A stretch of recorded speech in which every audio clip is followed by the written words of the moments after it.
Merhaba arkadaşlar, örgü kanalıma hoş geldiniz. Tığ işi hem kolay hem de güzel bir bebek yeleği yaptım.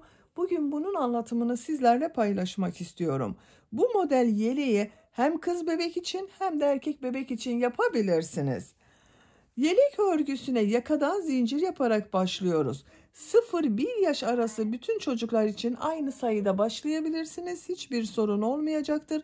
Ben bugün yelek anlatımını 3 aylık bebek ölçüsüne göre yapıyorum. Siz bu roba arttırma sırasını benim yaptığımdan bir sıra fazla yaparsanız 6 aylık bebek için olacaktır. 2 sıra fazla yaparsanız 9-12 aylık bebek için olacaktır.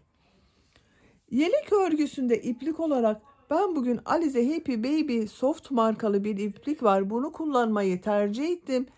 Kullandığım iplik üzerinde 100 gram iplikte 330 metre var. Bir yumak iplikten tam bitmedi arkadaşlar. Bakın bu kaldı. Bir yumak iplik bitmiyor. Ben bugün bu ipliği kullandım. Ama siz İstediğiniz marka iplik ve renkleri kullanarak bu yeleğin örgüsünü yapabilirsiniz. Tığ olarak da elimin sıklığına, ipliğin kalınlığına uygun olarak 5 numara 3 milimetre tığ kullandım. Siz daha küçük numaralı tığ kullanırsanız benimle aynı sayıda yaptığınız zaman sizin yaptığınız yelek yeni doğan bebek için olacaktır. 3,5-4,5 milimetre tığ kullanırsanız da sizin yaptığınız ölçü daha büyük bebekler için olacaktır. Ben bugün 3 aylık bebek için yapıyorum dedim. Bu ölçüde yaptım. Siz farklı ölçülerde yapmak isterseniz standart bebek ölçü tablosunu ben hazırladım. Bu videonun açıklama bölümüne ekliyorum. Siz o tabloda bulunan ölçülere göre roba yüksekliğini, gövde yüksekliğini ve genişliğini ayarlayarak istediğiniz ay için bu yeleğin örgüsünü yapabilirsiniz. Roba bölümüne de 2 tane düğme yaptım bakın buraya. Bu şekilde figürlü bir düğme kullanmayı tercih ettim. Hem kız bebek hem de erkek bebek kullanabilir.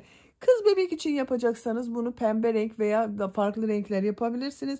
Erkek bebek için yapacaksanız da mavi düğmeler tercih edebilirsiniz. Örgünün ters tarafı bu şekilde. Arka görüntüsü de bu şekilde arkadaşlar. Çok kolay bir yelek. Size bitmiş olarak ölçülerini söylüyorum. Bugün anlatacak olduğum yeleğin ölçülerine. Kol altının buradan gövde genişliğini ölçüyorum. 25 santimetre. Yüksekliğini ölçüyorum. Tam yükseklik 28 santimetre. Kol altından yükseklik 17 santimetre. Bu ölçüde 3 aylık bebek için güzel bir ölçü. İnç olarak çalışan arkadaşlar için de ölçüyorum. Bak bu şekilde ölçüyorum. 10 inç. Kol altından gövde yüksekliğini ölçüyorum. 7 inç. Tam yüksekliğini ölçüyorum. 11 inç. Sizin bebeğinizin kilosuna göre 6 aylık bebek içinde olabilir. Tombul bir bebekse 0-3 aylık bebek içinde olur bu ölçü arkadaşlar. Hazırsanız hep birlikte bu güzel yeleğin örgüsüne başlayalım. Örgü kanalıma abone değilseniz abone olmayı unutmayın lütfen. Örgü kanalıma abone olmak ücretsiz. Örgü kanalıma ücretsiz abone olup orada bulunan zil şeklinde dokunarak açık yaparsanız kanalıma video yüklediğim zaman ilk önce size bildirim gelir. Örgülerimden herkesten önce sizin haberiniz olur. İzlediğiniz videolarıma beğeni ve yorumlarınızı da yaparsanız çok sevinirim arkadaşlar. Örgü kanalıma ücretsiz abone olup beğeni ve yorumlarıyla da destek olan bütün arkadaşlara ayrıca teşekkür ederim. Hepinize kolay gelsin. İyi çalışmalar.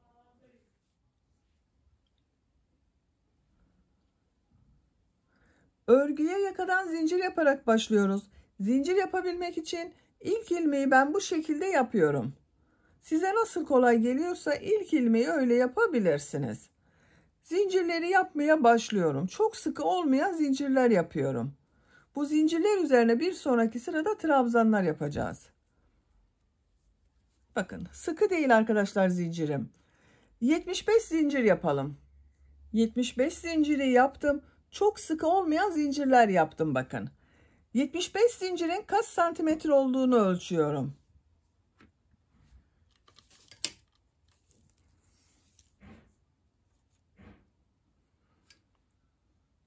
30 santimetre zincir uzunluğu var arkadaşlar. İnç olarak da ölçüyorum. İnç ölçüsünü inç ile çalışan arkadaşlar için ölçüyorum. 12 inç. Bakın. Bu zincirler üzerine trabzanlar yapacağız. Tığ üzerine iplik alıyorum. 3 ilmek atlıyorum. 1, 2, 3, 4. ilmek içine trabzan yapıyorum. Bir sıra trabzan sırası yapıyoruz. Her zincir üzerine bir trabzan yapıyorum. Bakın bu 3 ilmek atladığımda bir trabzan olacak.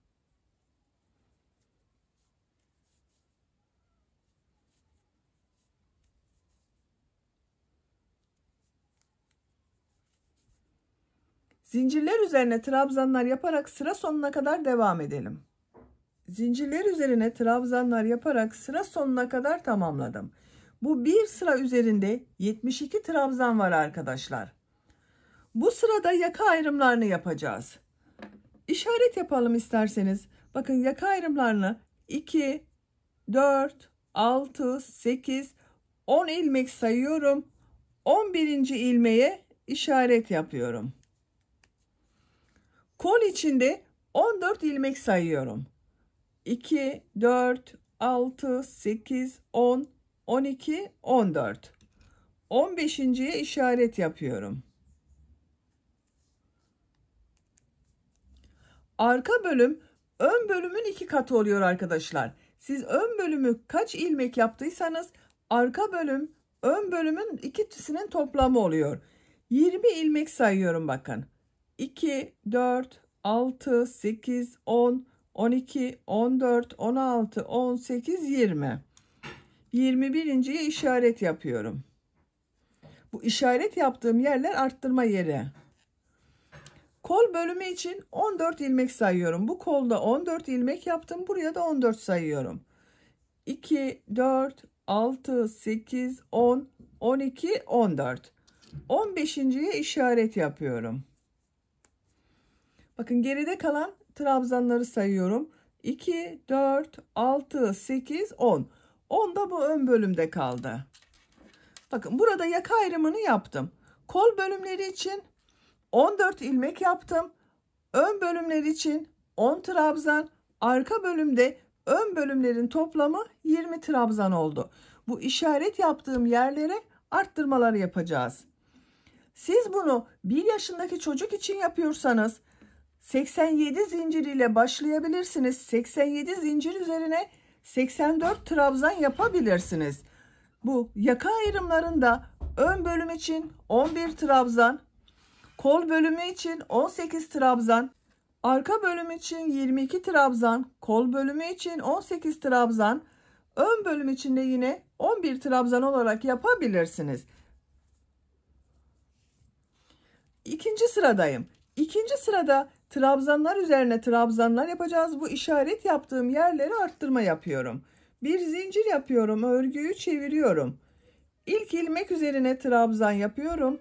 Bakın bu bir zincir trabzan olmuyor arkadaşlar. Yaptığım bu bir trabzan. Diğer ilmeklere trabzan yaparak devam ediyorum. Sayalım isterseniz. 1, 2, 3, 4, 5, 6, 7, 8, 9, 10.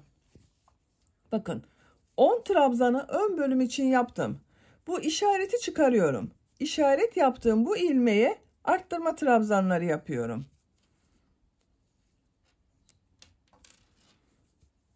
Bakın bu ilmek üzerine 3 trabzan yapıyorum. 1, 2, 3. Bir sonraki sırada arttırmayı bu ortada bulunan ilmeğe yapacağız arkadaşlar. İşaret yapalım isterseniz. Bakın Bu 3 trabzan yaptığımın ortada bulunan ilmeğe işaret takıyorum. Diğer ilmeklere birer defa trabzan yapıyorum. Kolda yaptığımız trabzanları sayıyorum. 1 2 3 4 5 6 7 8 9 10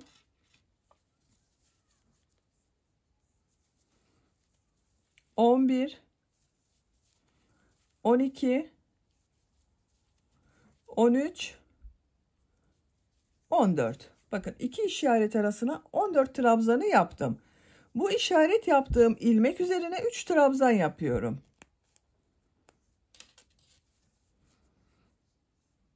Bakın aynı ilmeğe yapıyorum arkadaşlar 3 trabzanı. 1 2 3.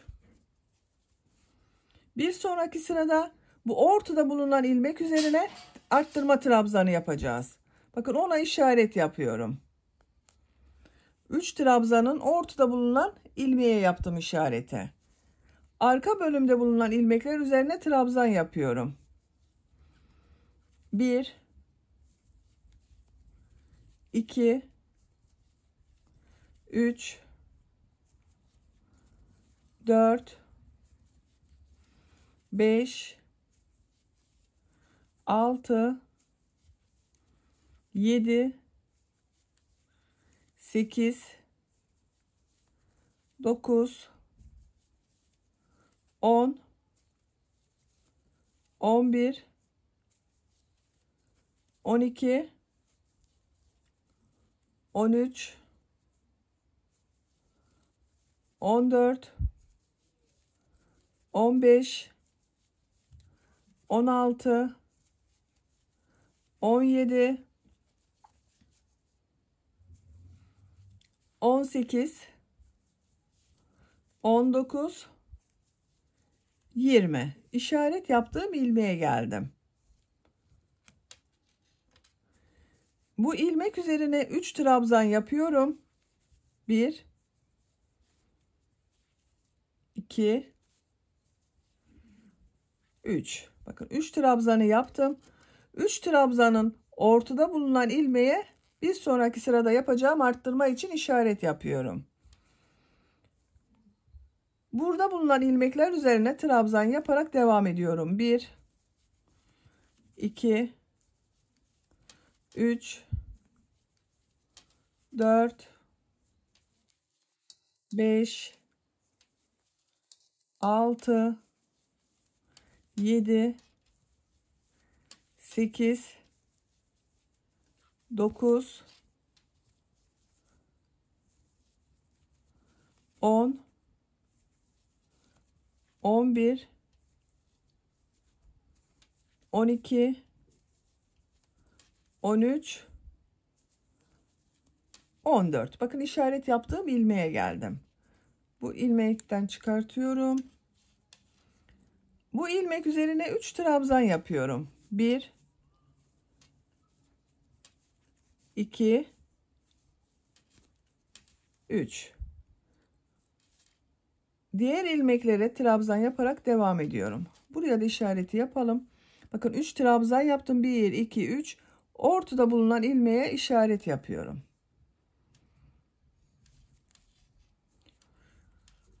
1 2 3 4 5 6 7 8 9. Bakın 10. trabzanı bu 3 ilmek atlayarak yaptığım trabzan vardı. Bu son zincirin üzerine, bakın burada bulunan zincir üzerine trabzan yapıyorum.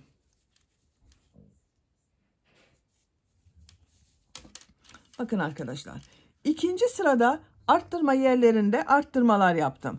Bu arttırma ilmeklerinin üzerine 3'er trabzan yaptım. Bu sırada da bu işaret yaptığımız ilmekler üzerine 3'er trabzan yapacağız. Bakın görüntüsü böyle. 3. sıradayım. Bir zincir yapıyorum. Örgüyü çeviriyorum. İlk ilmek üzerine trabzan yapıyorum. Diğer ilmeklere trabzan yaparak devam ediyorum. Arttırma yapacağımız ilmeğe kadar trabzanları yapıyorum.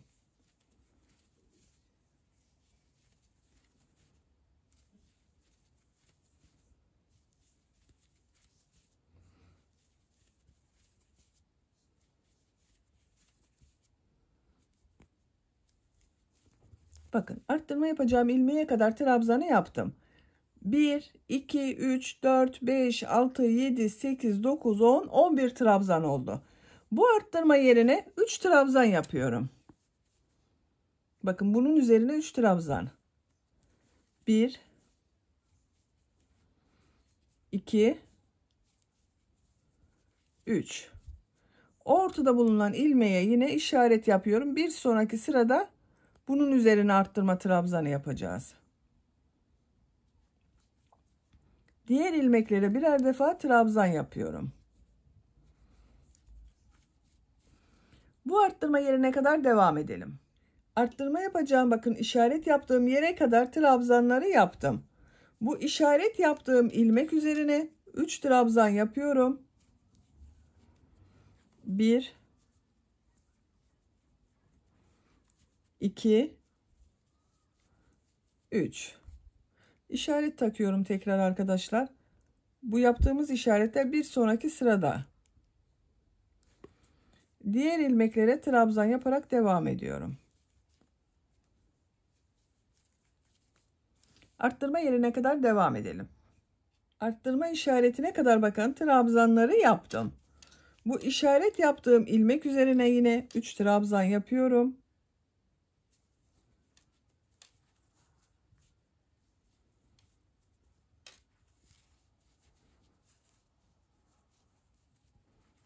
Bakın aynı ilmeğe 3 trabzan yaptım. Ortada bulunan ilmeğe işaret takıyorum. Diğer ilmeklere birer defa trabzan yapıyorum.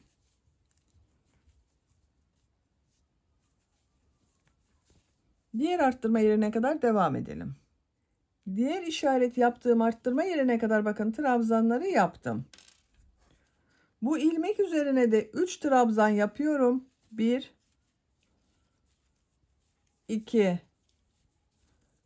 3. Ortada bulunan ilmeğe yine işaret yapıyorum. Arkadaşlar sizin elinizde böyle işaret iğneleri yoksa ip de takabilirsiniz. Bakın şu şekilde iplik de takabilirsiniz.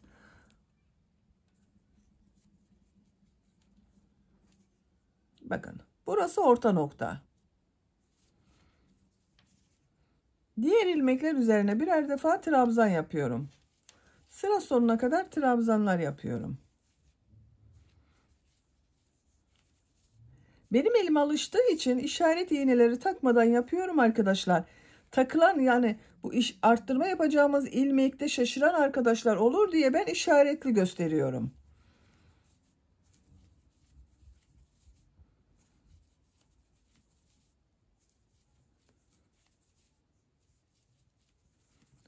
Son ilmeği de trabzanı yaptım.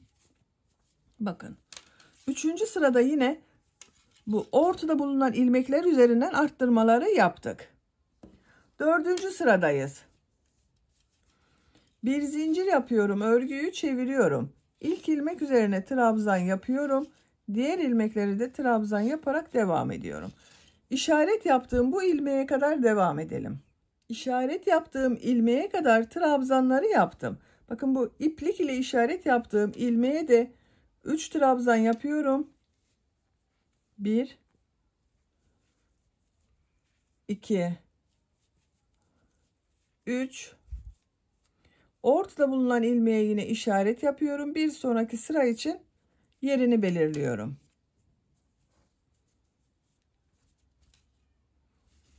Diğer ilmekler üzerine trabzanlar yapıyorum. Trabzanlar üzerine trabzanlar yapalım. Bu arttırma işareti yaptığımız yerlerde üçer trabzan yapacağız arkadaşlar. Sıra sonuna kadar devam edelim. Bir zincir yapıp geriye dönelim. Roba örgüsü bu şekilde devam edecek. Bu arttırma işaretleri bakın. Buralarda 3 trabzan yaptım. Bu 3 trabzanın ortada bulunan ilmekler üzerine arttırmaları yapıyoruz. Roba yüksekliğini yapacak olduğunuz bebeğin büyüklüğüne göre tekrarlayarak tamamlayalım. Roba örgüsünü 9 sıra o trabzan sırası olarak yaptım. 1, 2, 3, 4, 5, 6, 7, 8, 9. Şu şekilde de bakalım. Bakın arkadaşlar, görüntüsü böyle. Santimetre olarak ölçüyorum. 8 santimetre yükseklik var. Burada bitirmiyorum. Robanın örgüsüne devam edeceğiz. Bu sırada bu ön bölümlere popcorn modeli yapıyorum. Popcorn modelini örgünün ters tarafından yapıyorum. Siz yapacak olduğunuz büyüklüğe göre bir veya iki sıra devam edebilirsiniz. Ama örgünün ters tarafından model yerleştirmesi yapıyoruz. Ona göre bir sıra eksik veya bir sıra fazla yapabilirsiniz. Bir zincir yapıyorum. Örgüyü çeviriyorum bakın. İlk ilmek üzerine trabzan yapıyorum. Tığ üzerine iplik alıyorum. Bu trabzanın üzerine popcorn modeli yapıyorum. Bakın 1, 2, 3, 4. 4 defa trabzan yapıyor gibi yaptım. İlmek topladım bakın. Hepsinin içinden bir defa da çekiyorum. Tığ üzerine iplik alıyorum. Bakın bu ilmek üzerine trabzan yapıyorum. Tığ üzerine iplik alıyorum. Hemen yanında bulunan ilmek atlamıyoruz arkadaşlar. Bunun üzerine popcorn modelini yapıyorum. Popcorn modelini şu şekilde yapıyorum. Bilmeyen arkadaşlar için gösteriyorum. İlmeğe tığ takıyorum. İplik aldım, çektim. Tığ üzerinde 3 ilmek var. İplik alıyorum. 2 ilmekten çıkardım. Burada bekletiyorum. Tekrar tığ üzerine iplik alıyorum. İlmeğe tığ taktım, iplik aldım, çektim. 2 ilmekten çektim. Tığ üzerinde 3 ilmek oldu. Tekrar tığ üzerine iplik doluyorum. Bakın ilmeğe tığ taktım, iplik aldım. 2 ilmekten çektim.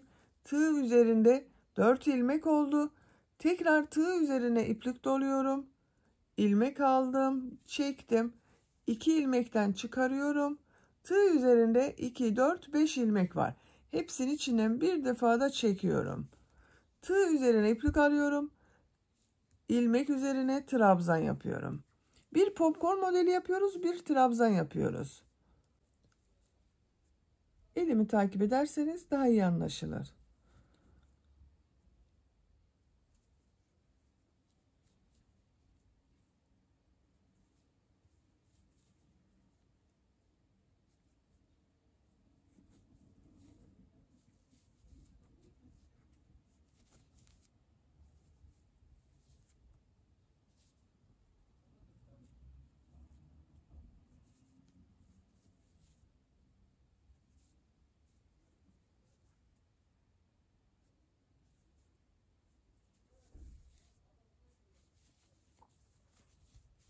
Bakın düz tarafının görüntüsü böyle oluyor. Kabarık bir görüntü elde ediyoruz. Arttırma yaptığımız buraya kadar devam edelim. Arttırma yapacağımız yere kadar modelleri yaptım. Bakın bu şekilde oldu. Şu ilmek üzerine arttırma yapacağız. Bakın bu son popcorn modelinden sonra aynı ilmeğe bir trabzan yapıyorum. Arttırma yapıyorum arkadaşlar burada. Tığ üzerine iplik alıyorum. Bu popcorn modelini bakın. Bu arttırma yaptığım ilmeğe yapıyorum.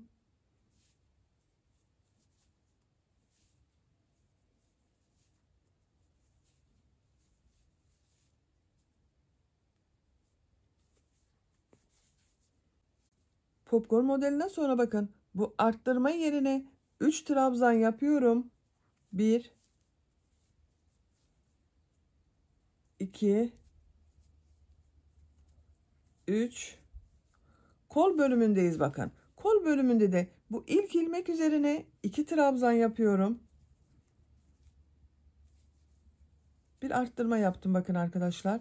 Diğer ilmeklere birer defa trabzan yapıyorum.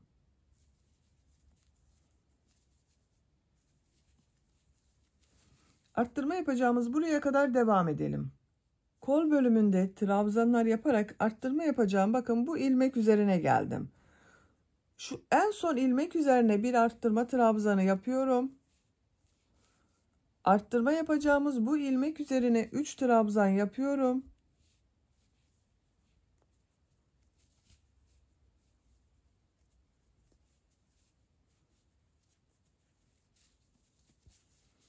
Bakın buraya arka bölümün bu ilk trabzanı, bunun üzerine 2 trabzan yapıyorum. Diğer ilmeklere birer defa trabzan yapıyorum.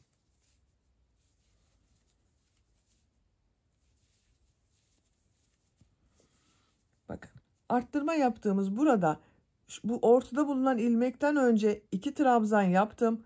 Ortada bulunan ilmek üzerine arttırma yaptığımız ilmek üzerine 3 trabzan yaptım. Diğer ilmeğe de 2 trabzan yaptım. Diğer arttırma yerine kadar devam edelim. Arka bölümde trabzanlar yaptım. Arka ile kol bölümünü ayıran arttırma yerine geldim. Bakın bu ilmek üzerine arttırma yapacağız. Ondan önce bulunan bu ilmeğe 2 trabzan yapıyorum. Arttırma ilmeğinin üzerine 3 trabzan yapıyorum.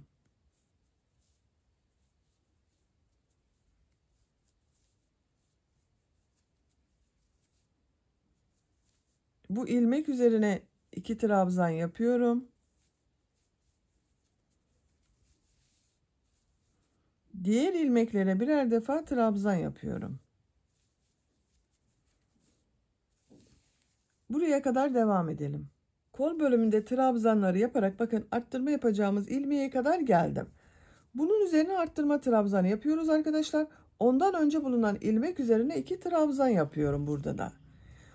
Bu arttırma ilmeğinin üzerine ne yapacağıma bakıyorum. Bakın diğer ön bölüm ile kol bölümünü ayıran bu arttırma yerine bir 3 trabzan yaptım. Bir de popcorn modeli yaptım.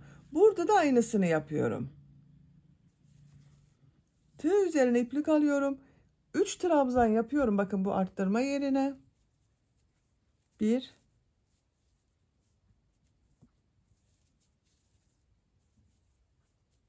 2 3 aynı ilmeğe bir de popcorn modeli yapıyorum. 1 2 3 4 defa trabzan yapıyor gibi yaptım. Hepsinin içinden bir defa da çekiyorum. Tığ üzerine iplik alıyorum. Yanında bulunan ilmek üzerine bir trabzan yapıyorum. Aynı ilmeğe bir de popcorn modeli yapıyorum. Diğer ön bölümde de aynısını yaptım bakın.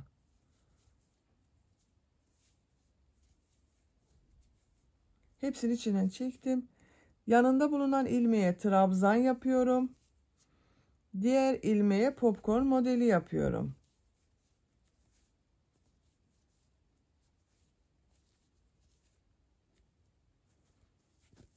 Trabzan yapıyorum.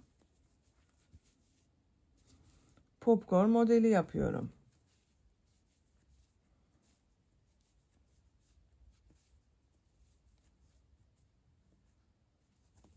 Trabzan yapıyorum. Bir trabzan, bir popcorn modeli yapıyoruz. Sıra sonuna kadar devam edelim. Sıra sonuna kadar tamamladım. Son ilmek üzerine de bir trabzan yapıyorum. Bakın arkadaşlar. Bir model, bir trabzan, bir model, bir trabzan yaptım bu ön bölümde de. Ön bölüme kaç model yaptığımı sayıyorum. 1, 2, 3, 4, 5, 6, 7, 8, 9, 10. Diğer ön bölümde de 10 model yaptım. 1, 2, 3, 4, 5, 6, 7, 8, 9, 10. Eşit oldu bakın. 10 sıra roba yaptık. Bu sıradan itibaren kol bölümünü gövde bölümünden ayırıyorum. Örgüye artık gövdenin örgüsüyle devam edeceğiz. Bir zincir yapıyorum. Örgüyü çeviriyorum. Trabzan sırası yapıyoruz arkadaşlar. İlk ilmek üzerine trabzan yapıyorum. Modelin üzerine bakın. Şurada bir ilmek var. Model üzerine bir trabzan yapıyorum. trabzan var. Bakın şu trabzanın üzerine bir trabzan yapıyorum. Model üzerine trabzan yapıyorum. Trabzan üzerine trabzan yapıyorum. Her ilmeğe trabzan yapıyoruz. Arttırma yaptığımız yere kadar devam edelim. Her ilmeğe birer defa trabzan yaparak arttırma yapacağımız ilmeğe kadar geldim. Bakın model üzerine bir trabzan yaptım. Bu bir trabzanların üzerine yine bir trabzan yaptım. Arttırma ilmeğinin üzerindeyim. Bu ilmek üzerine 2 trabzan yapıyorum. 1 2 kol altı için bir zincir yapıyorum. Tığ üzerine iplik alıyorum. Kolda bulunan bütün ilmekleri atlıyorum. Kol ile bakın arka bölümü ayıran bu arttırma yerine 2 trabzan yapıyorum. 1 2 kol altında bir zincir ile ön ve arka bölümü birleştirdim bakın. Diğer ilmeklere birer defa trabzan yapıyorum.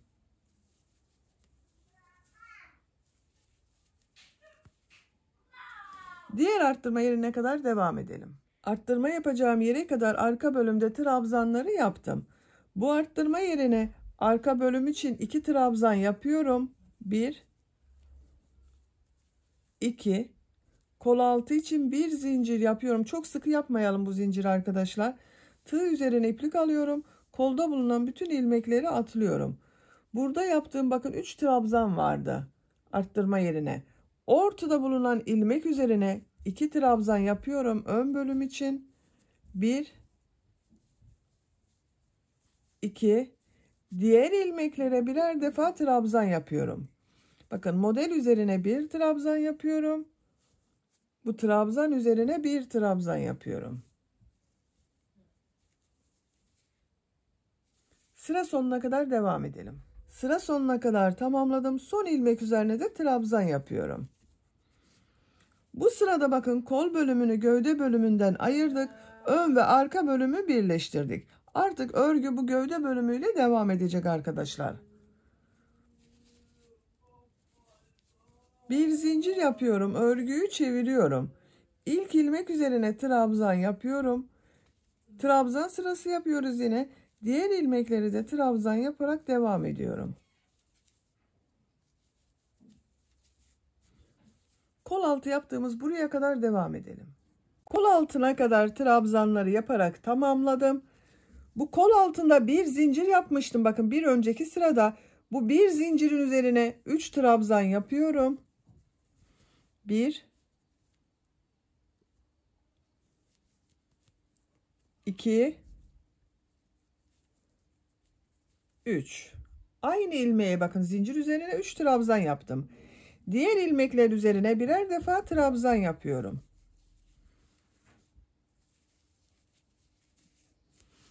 Diğer kol altına kadar devam edelim. Diğer kol altına kadar trabzanları yaptım.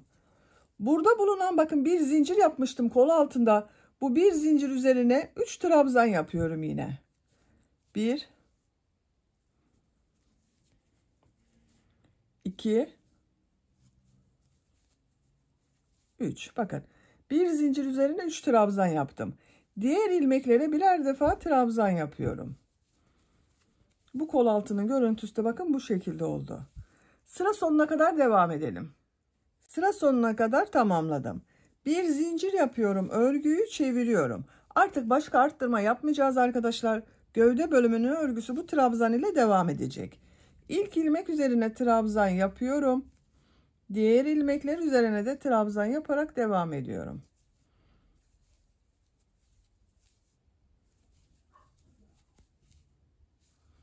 Sıra sonuna kadar devam edelim. Her ilmeğe birer defa trabzan yaparak sıra sonuna kadar tamamladım.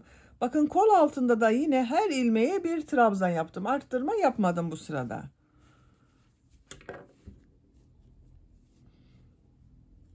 Bakın bu şekilde oldu. Gövde bölümünün örgüsü bu trabzan sıralarıyla devam edecek arkadaşlar. Tercihinize göre trabzan sırasını tekrarlayarak gövde bölümünün örgüsünü tamamlayalım. Gövde bölümünün örgüsünü trabzan sıralarını tekrarlayarak tamamladım. Kaç sıra trabzan sırası yaptığımı sayıyorum arkadaşlar. Bakın bu modelden sonra olan sıraları sayıyorum.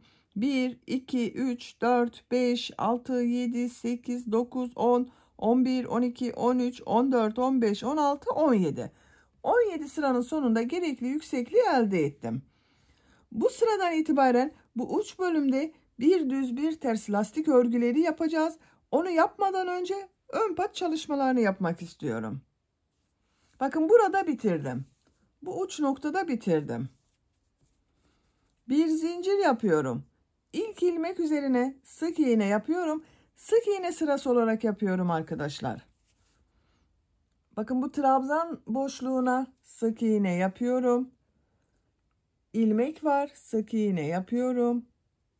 Sık iğne yapıyorum. Gördüğüm ilmeklere birer defa sık iğne yapıyorum.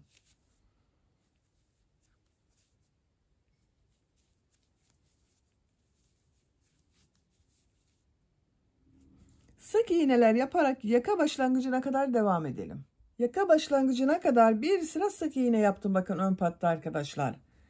Bir zincir yapıyorum, örgüyü çeviriyorum. Bir sıra daha sık iğne yapıyorum. Her ilmek üzerine bir sık iğne yapıyorum.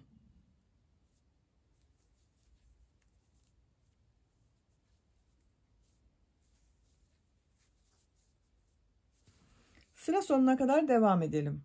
Sıra sonuna kadar ikinci sırada da sık iğneleri yaptım. İpliği burada kesiyorum.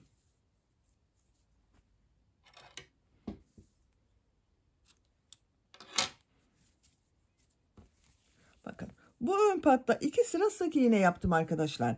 Diğer ön patta da aynısını yapıyorum. Diğer ön patta yakadan başlıyorum bakın.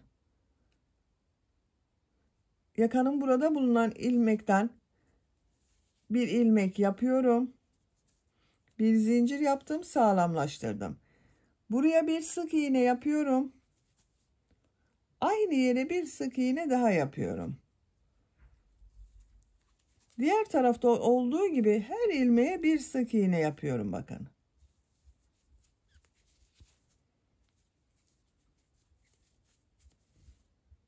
Sıra sonuna kadar devam edelim.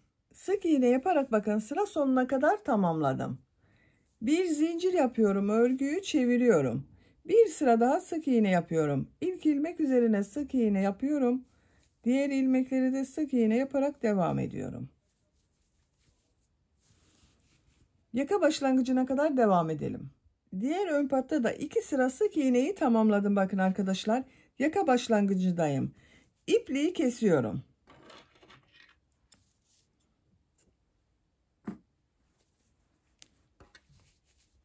Bakın ön patlara 2 sıra sık iğne yaptım.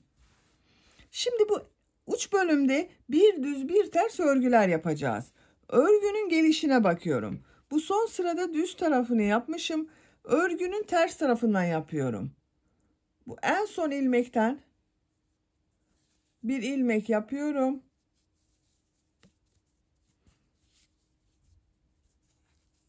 Bir düz bir ters lastik örgüsü yapacağız. Bir zincir yapıyorum. İlk ilmek üzerine trabzan yapıyorum. Bu sırada bir düz bir ters boşluktan alıp trabzan yapacağız. İlk ilmek üzerine bakın bir trabzan yaptım. Tığ üzerine iplik alıyorum.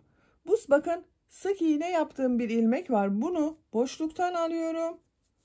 Trabzan yapıyorum. Tığ üzerine iplik alıyorum. Bakın bu trabzanı ters taraftan şu şekilde boşluktan alıyorum. Trabzan yapıyorum. Bu trabzanı düz taraftan boşluktan alıyorum. Trabzan yapıyorum. Ters taraftan boşluktan alıyorum. Trabzan yapıyorum. Bir düz bir ters boşluktan alarak trabzan yapıyoruz.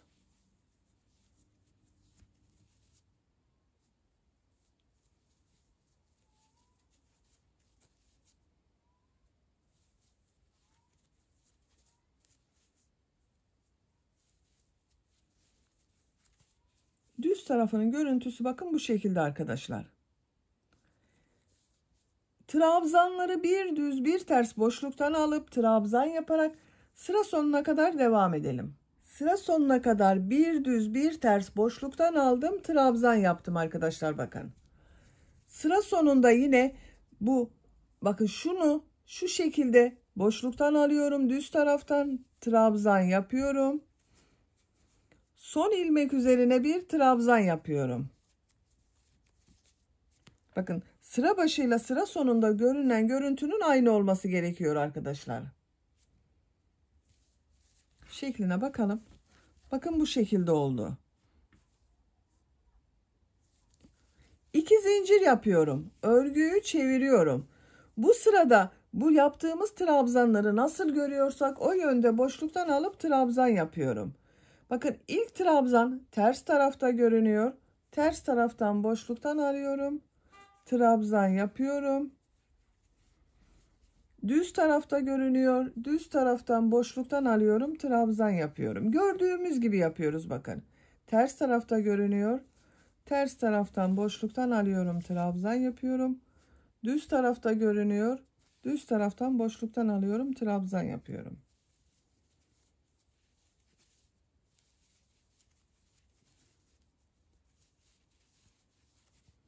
Görüntüsü böyle bakın. Bu trabzanları nasıl görüyorsan o yönde boşluktan alıp trabzan yaparak sıra sonuna kadar devam edelim. Trabzanları nasıl görüyorsam o şekilde boşluktan aldım, trabzan yaptım, sıra sonuna kadar tamamladım. Sıra sonunda bakın en son trabzanı ters taraftan boşluktan aldım, trabzan yaptım. Bu ilk trabzanın yani son trabzanın üzerine bir trabzan yapıyorum. Bakın arkadaşlar. Bu sıra benim için yeterli. Siz daha büyük çocuklar için yapıyorsanız bir sıra fazladan bu bir düz bir ters örgüleri yapabilirsiniz. Benim için bakın 3 sıra görünüyor. Bir sıra trabzan sırası vardı. 1, 2, 3 sıra. Bu yeterli. Şimdi bu ön pat çevresinden pıtırcık modelleri yapıyorum. Şu ilmeğe bakın. Sık iğne yapıyorum. 2 zincir yapıyorum. Aynı yere sık iğne yapıyorum. Bir ilmeği atlıyorum. İkinci ilmeğe bir sık iğne, 2 zincir, bir sık iğne yapıyorum. Bir ilmek atlıyorum. İkinci ilmeğe bakın sık iğnenin üzerine bir sık iğne, 2 zincir, bir sık iğne yapıyorum. Bir ilmek atlıyorum. İkinci ilmek üzerine bir sık iğne, 2 zincir, bir sık iğne yapıyorum.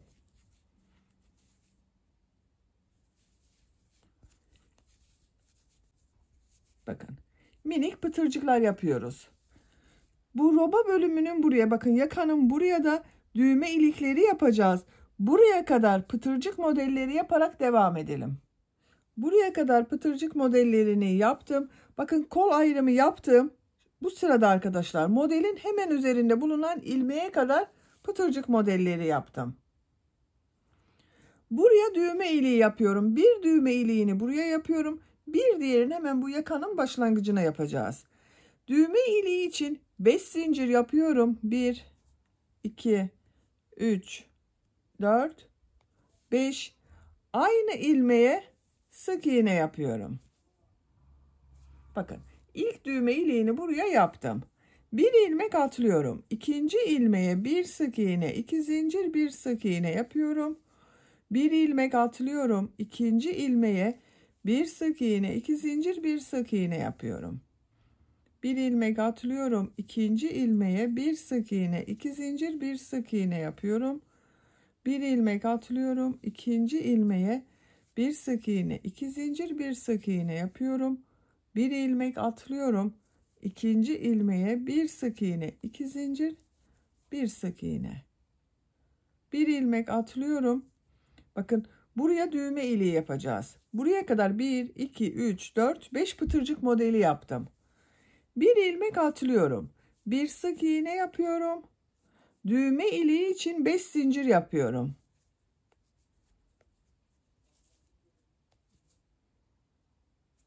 Aynı ilmeğe sık iğne yapıyorum. Bakın ikinci düğme iliğinde buraya yaptık. 2 düğme iliği oldu arkadaşlar. Bu son ilmek üzerine sık iğne yapıyorum. Bakın düğme iliğini bu pata yaptım. Diğer patada bunun gibi pıtırcık modelleri yapacağız. Oraya geçmek için Yaka çevresinde ben sık iğne yapıyorum. Siz isterseniz bu şekilde pıtırcık modelleri yapabilirsiniz. Ama ben küçük bir bebeğe yaptığım için boynunu rahatsız etsin istemiyorum. Onun için sık iğne yapıyorum. Bakın bu aynı ilmek içine bir sık iğne yapıyorum. Yakada dönüş yapıyorum. İlmek üzerine sık iğne yapıyorum.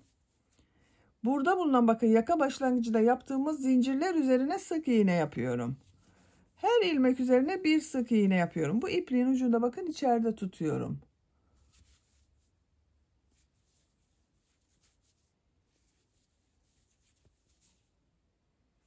Yaka çevresinde sık iğneler yaparak bu uç noktaya kadar devam edelim. Yaka çevresinde sık iğneler yaparak bakın diğer uç noktaya kadar tamamladım. Görüntüsü böyle oldu. Bu ön patada burada yaptığım gibi pıtırcık modelleri yapıyorum. Son ilmeğe sık iğne yaptım. Aynı ilmeğe bakın dönerek sık iğne yapıyorum. 2 zincir yapıyorum. Aynı ilmeğe sık iğne yapıyorum. Pıtırcık modeli yaptım. Bir ilmek atlıyorum. İkinci ilmeğe bir sık iğne, 2 zincir, bir sık iğne yapıyorum. Bakın yine ipliğin ucunda içeride tutuyorum arkadaşlar. Bir ilmek atlıyorum. İkinci ilmeğe bir sık iğne, 2 zincir, bir sık iğne yapıyorum.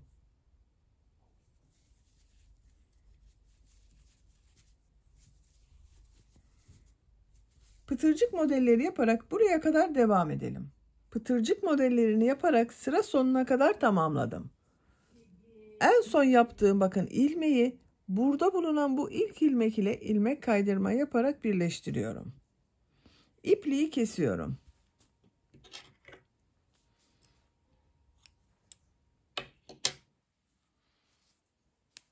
Bakın arkadaşlar yeleğin gövde bölümünü bitirdik.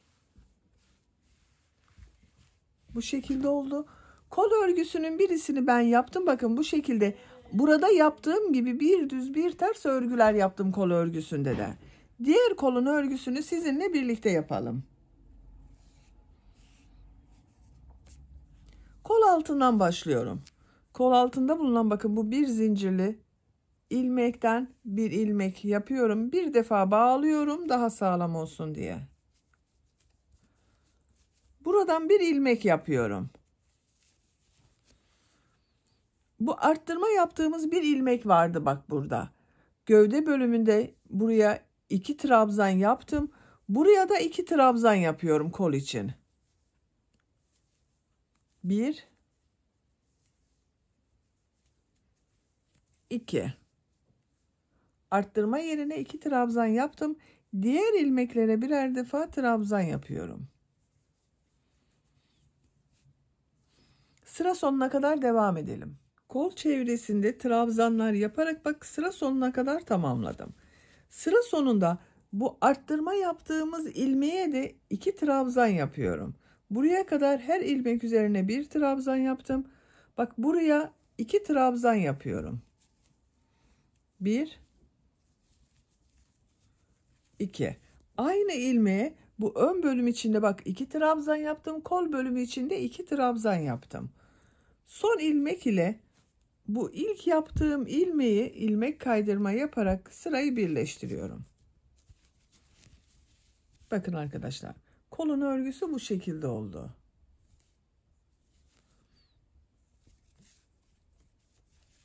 İki zincir yapıyorum. Bu sırada bu trabzanları bir düz bir ters boşluktan alarak trabzan yapacağız. Burada yaptığımız gibi. Bu ilk ilmek bak bu iki arttırma duruyor. Bunlar duruyor arkadaşlar. Şu ilmeği boşluktan alıyorum. Trabzan yapıyorum. Bu arttırma yaptığım ilk trabzanı ters taraftan boşluktan alıyorum. Trabzan yapıyorum. Düz taraftan boşluktan alıyorum. Trabzan yapıyorum. Ters taraftan boşluktan alıyorum. Trabzan yapıyorum. Bir düz bir ters boşluklardan alarak trabzan yapıyorum.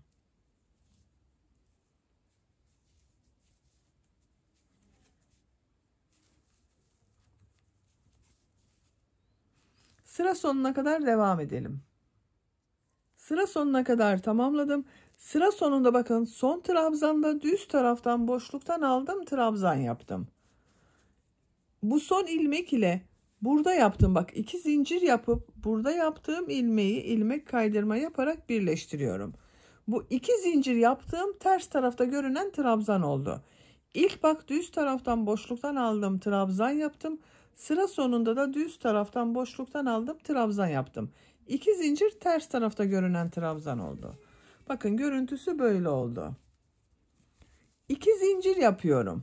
Bu sırada bu yaptığım trabzanları nasıl görüyorsam o şekilde boşluktan alıp trabzan yapıyorum. Düz tarafta görüyorum. Düz taraftan boşluktan alıyorum, trabzan yapıyorum.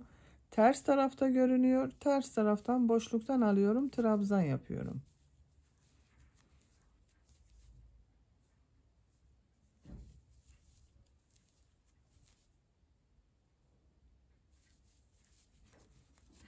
Sıra sonuna kadar devam edelim.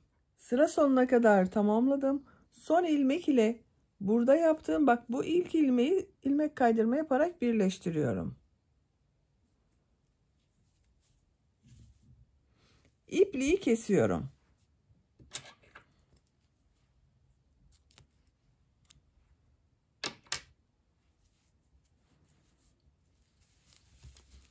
Kol örgüsünde ben bir sıra trabzan yaptım.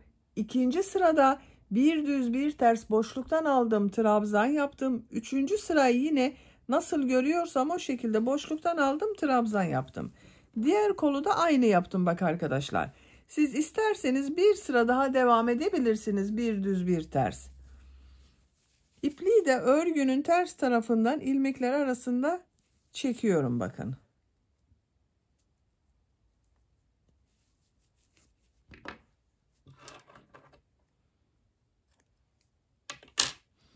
Böylece yeleğin örgüsünü tamamladım. Düğme diktim ben, bakın arkadaşlar bu şekilde ahşap figürlü 2 düğme dikmeyi tercih ettim. Siz tercihinize göre istediğiniz gibi düğme dikebilirsiniz. Sade beyaz renk dikebilirsiniz. Kız bebek için yapıyorsanız kız bebek renklerinden düğmeler dikebilirsiniz. Beyaz olduğu için her düğme uyumlu olacaktır. Bak burada yaptığım bu düğme iliklerine takıyorum düğmeleri.